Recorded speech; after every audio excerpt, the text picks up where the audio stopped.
Hai guys, hari ini kita akan membahas tentang akulturasi budaya Hindu-Buddha di Indonesia. Akulturasi kebudayaan merupakan suatu proses percampuran antara unsur-unsur kebudayaan yang satu dengan kebudayaan yang lain sehingga membentuk kebudayaan baru. Contoh yang pertama, seni pertunjukan. Menurut J. Elna Brandes, gamelan merupakan satu di antara seni pertunjukan asli yang dimiliki oleh bangsa Indonesia sebelum masuknya unsur-unsur budaya India. Selama waktu berabad-abad, gamelan juga mengalami perkembangan dengan masuknya unsur-unsur budaya baru baik dalam bentuk maupun kualitasnya. Yang kedua, seni bangunan. Bentuk-bentuk bangunan candi di Indonesia pada umumnya merupakan bentuk akulturasi antara unsur-unsur budaya Hindu-Buddha dengan unsur budaya Indonesia asli.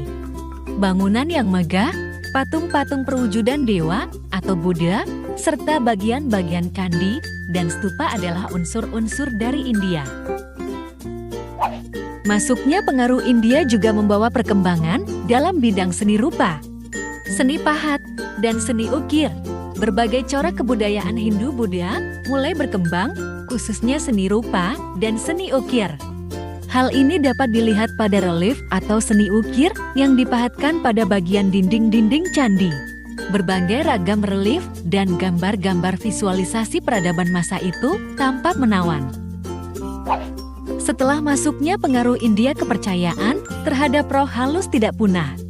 Misalnya, dapat dilihat pada fungsi candi. Fungsi candi atau kuil di India adalah sebagai tempat pemujaan. Di Indonesia, di samping sebagai tempat pemujaan, candi juga sebagai makam raja atau untuk menyimpan abu jenazah raja yang telah meninggal. Itulah sebabnya peripi tempat penyimpanan abu jenazah raja didirikan patung raja dalam bentuk mirip dewa yang dipujanya. Setelah datangnya pengaruh India di Kepulauan Indonesia, dikenal adanya sistem pemerintahan. Secara sederhana, pemerintahan yang dimaksud adalah semacam pemerintah di suatu desa atau daerah tertentu. Rakyat mengangkat seorang pemimpin atau semacam kepala suku.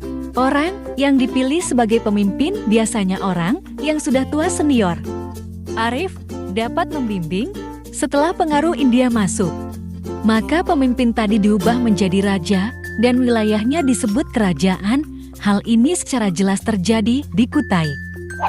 Berkembangnya karya sastra terutama yang bersumber dan Mahabharata dan Ramayana melahirkan seni pertunjukan wayang kulit, wayang purwa. Pertunjukan wayang kulit di Indonesia, khususnya di Jawa, sudah begitu mendarah daging. Isi dan cerita pertunjukan wayang banyak mengandung nilai-nilai yang edukatif. Cerita dalam pertunjukan wayang berasal dari India, tetapi wayangnya asli dari Indonesia. Seni pahat dan ragam luas yang ada pada wayang disesuaikan dengan seni di Indonesia. Terima kasih teman-teman sudah menonton video ini. Sampai jumpa di lain kesempatan.